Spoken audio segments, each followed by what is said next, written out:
I'm here. If I catch fish, I catch fish. If I don't, I don't. Now I want to catch fish, but if I don't get the grand slam, I'm not going home aggravated. But here again, the serious fishermen, which some of my friends that I'm here with now, are extremely serious fishermen, and they go out there and beat the living crap out of that water all day long, and they're satisfied. I mean, they catch fish, they see fish, they get good follows, and they get what they want every year because they keep coming back year after year after year. So obviously, as serious a fisherman they are, if they didn't, they wouldn't be here. So their experience has been excellent. You know, I've not had a bad guide here.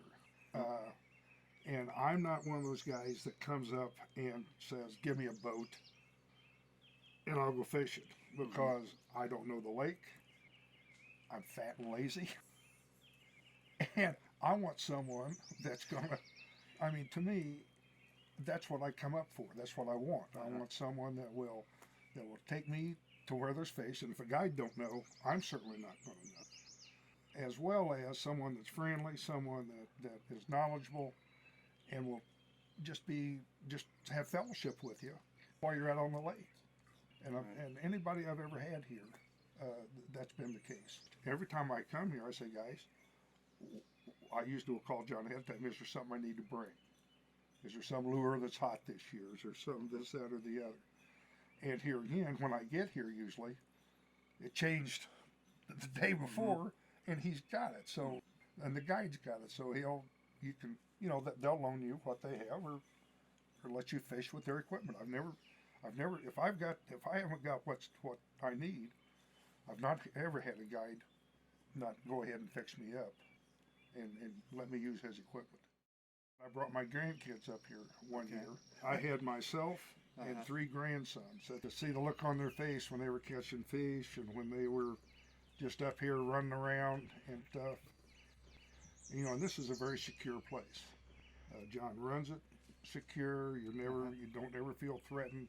Their mothers and their dads, they thought I was nuts to bring them up here by myself. But I'm the one that got entertained. And I got the blessing from it. I mean, I'd tell anybody, if you can muster the dough, do that with your grandkids. When I was growing up, our family was within 50 miles of each other. But now my kids are scattered all over the United States. That means my grandkids are scattered all over the United States. And if those cousins are going to ever get to know each other, my wife and I felt it was our responsibility to make sure that the next generation knew our family values, our religious values, where we stand, and what we represent as Americans. He was dragging in a small walleye, and the next thing you know, this muskie hit that thing.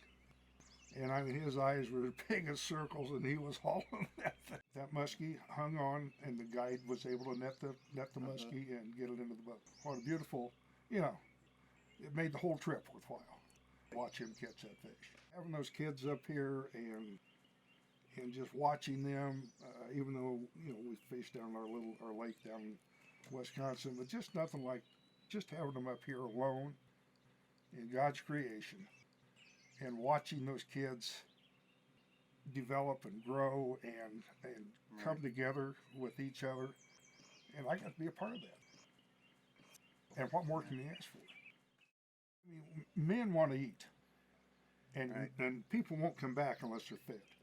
I mean, if you cut back on food with men, they're not going to come. And John does not do that here. And to be exact, the gals, every year that I've been here, they ask you, is there something they can do for you, something they can't do for you? Are you on some kind of diet? And of course I tell them, my diet or the wife's. and I say, up here, I'll just eat what you fix, and I'll worry about the rest of it when I get home. I mean, and there's a variety. Everybody wants shore lunch, but nobody wants shore dinner. So therefore, when you come back, you get a nice variety of food, and it's not just one thing every night. It's something different each night. Well, to me, John seems like a very first-class person. He's a very conservative guy, coming out of the military. Therefore, he knows discipline. He knows to be serious when they need to be serious, and he's a great guy to be around. And he participates with you. He doesn't sit over someplace and just give directions. John's right involved with you every step of the way. I would just tell people that, hey, this is as good a place there is, and I've been to a jillion places.